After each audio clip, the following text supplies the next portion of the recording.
When is lockdown going to end? I don't know about you, but the federal government needs to put forward a plan to answer that question, and they needed to do it yesterday. You know, we're seeing an unprecedented mental health crisis precipitated by the restrictions put in place for COVID. We're seeing millions of jobs lost with no end in sight. I mean, it's a year into this. There are tools like therapeutics, rapid tests, and vaccines, and yet there's no plan to use them in a comprehensive way across the country to get us out of lockdown. This weekend, a Liberal MP tweeted that provincial governments were criminally negligent if they were looking to reopen their economies.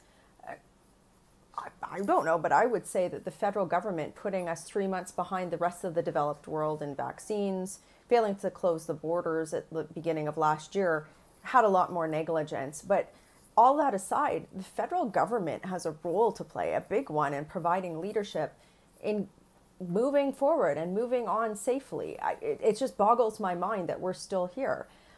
Today, many of you know that I've been putting forward suggestions, concrete actions that the federal government could undertake to move forward so that we all have some clarity, some certainty, and that we can move on with life.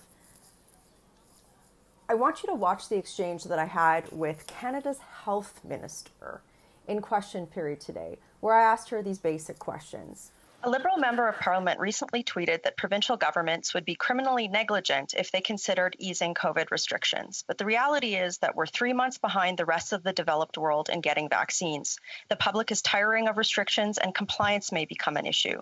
We know COVID restrictions have caused increased domestic violence, a mental health crisis, and countless business closures, and they can't continue indefinitely. We need hope, leadership, and a plan for safe reopening. How many Canadians must be vaccinated before the federal government starts recommending lifting restrictions? Honourable Minister. Well, thank you, Mr. Speaker, and I thank the member for her question. And I would agree with her that public health measures, including restrictions, have been difficult for all Canadians. I'll start there, thanking Canadians for their enormous contributions to the safety and health of their friends, their family, and their community. Mr. Speaker, we are on a good path with vaccination, and as the member knows, we are set to receive well over 600,000 vaccines this week, 400,000 the week after. We know that the end is in sight, Mr. Speaker, but Canadians must continue to protect each other. We'll be there for Canadians and for provinces and territories during these next difficult weeks. The honourable member for Calgary Nose Hill. That word salad will not restore lost jobs, and it will not reunite families. Enough. The United Kingdom is delivering a plan to reopen their economy as we speak. Not everyone will agree with every element, but they're doing what leaders should be doing, making choices, explaining them, and providing a clear, certain, safe path forward. We've not seen this type of political courage from the Liberals. Why? The Honourable Minister. Mr. Speaker, I think the member opposite knows that decisions around which public measures are applied and when lies with the provinces and territories, and we have been there every step of the way to support them in these very difficult decisions, whether they're financial measures to support individuals, businesses, indeed the provinces and territories themselves. We've been there and will continue to be there, Mr. Speaker. I look forward to her ideas about how to move forward together with provinces and territories and Canadians instead of constant questions. Perhaps there's some solutions. The honourable member for Calgary Nose Hill.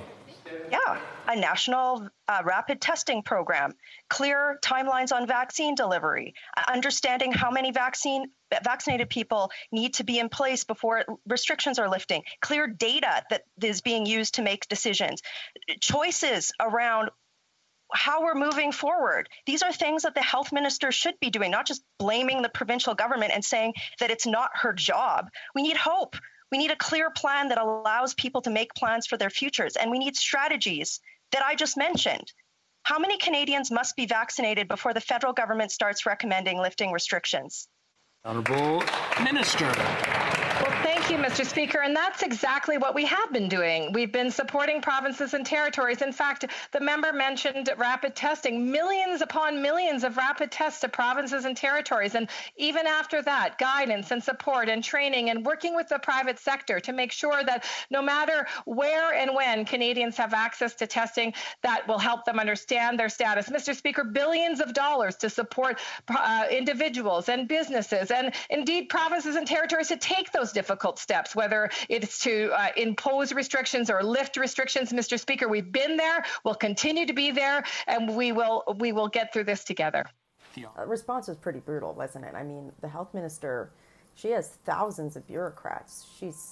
The government's spending billions and billions, hundreds of billions of dollars, and a year into this, she can't tell us answers to basic questions like that. Now, I mentioned in my questions that the United Kingdom today, they just tabled their plan to safely reopen the United Kingdom. Now, like I said, not everybody's going to agree with every point of it, but that's not what leadership looks like. You're not seeking to necessarily do everything that's popular. You're seeking to do what's right. And the federal government in Canada, Justin Trudeau, should be putting forward plans that enables Canadians to know that they have good public health outcomes using tools like rapid tests, therapeutics, and vaccines, while giving a timeline for safely reopening the economy, or at least benchmarks or metrics or something, right?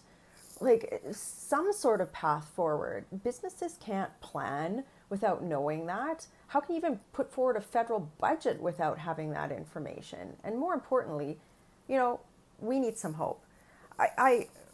I'll share a personal experience that I had with you this weekend. Somebody who's very close to me, her husband had a very serious health issue this weekend, and he ended up being rushed to the emergency room for emergency surgery, and she wasn't allowed to go in with him because of COVID restrictions. There are millions of people across this country, across Canada, who have had mental health impacts precipitated by not being around loved ones in emergency situations, or job loss, or I could go on and on.